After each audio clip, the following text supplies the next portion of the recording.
Jake here again. How many people have had the problem where their air conditioner overflows in their house? If it happens downstairs, okay, so it's usually not horrible unless it's close to your kitchen or your cabinets. If it happens upstairs, it can ruin your floors, your ceilings down below, your walls. It could be a major disaster. This is a situation where my air conditioner did overflow and I had a little bit of a flood on the floor. I just wanted to give everybody a quick explanation as to why the water builds up in the first place.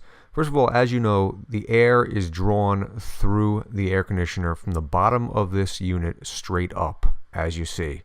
And it's actually drawn through a coil, which is very cold.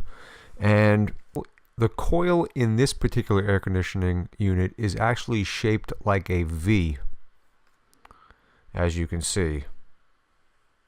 If you know a little bit about what happens with humidity or with moisture in the air, when it hits something that's cold, it tends to try to condense. And when it condenses, if too much of it condenses, it will start to drip down.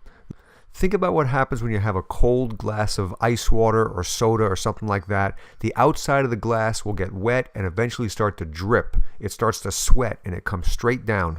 This is a natural process. This is the reason why air conditioners always have water drainage.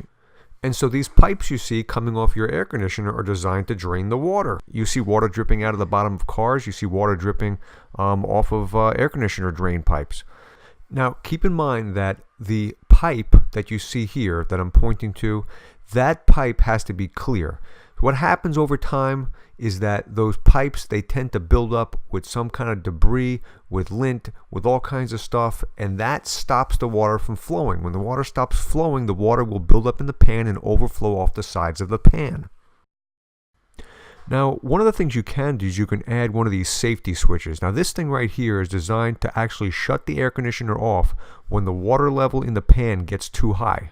And you can see there's a little wire on there and it's connected to the actual unit.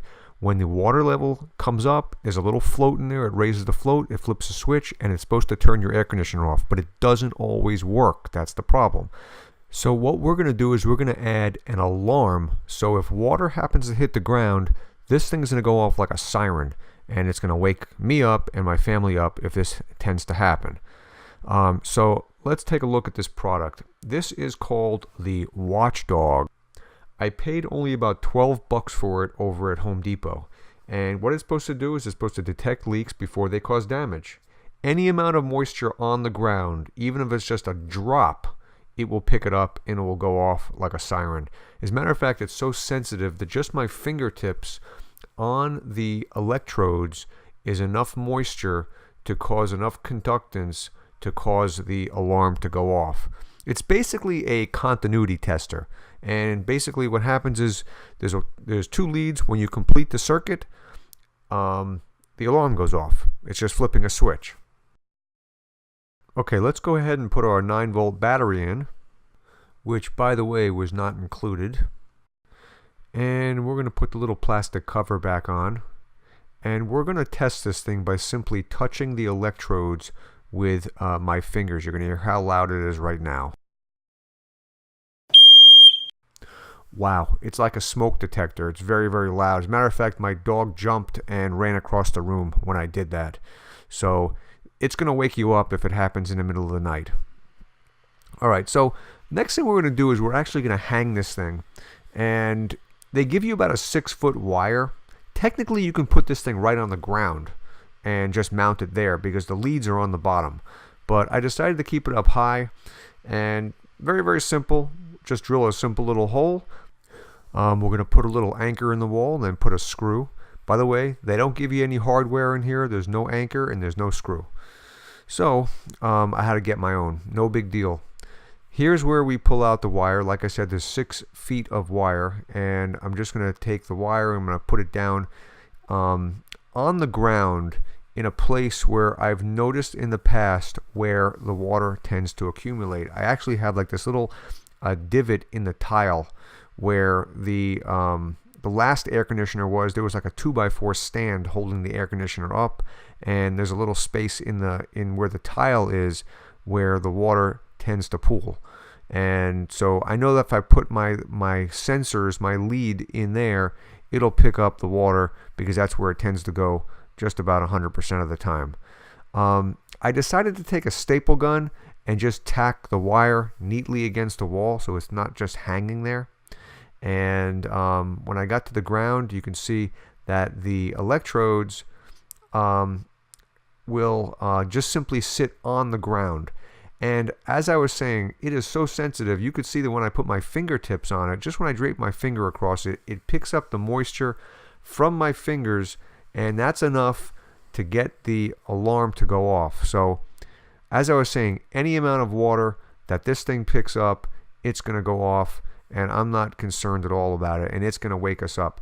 As a matter of fact, I was actually considering putting something over the speaker or the siren in this thing to kind of muffle it a little bit, because if it were to go off in the middle of the night or anytime, even in the daytime, my dog sleeps very close to the air conditioner. She is going to freak. So I don't want that to happen.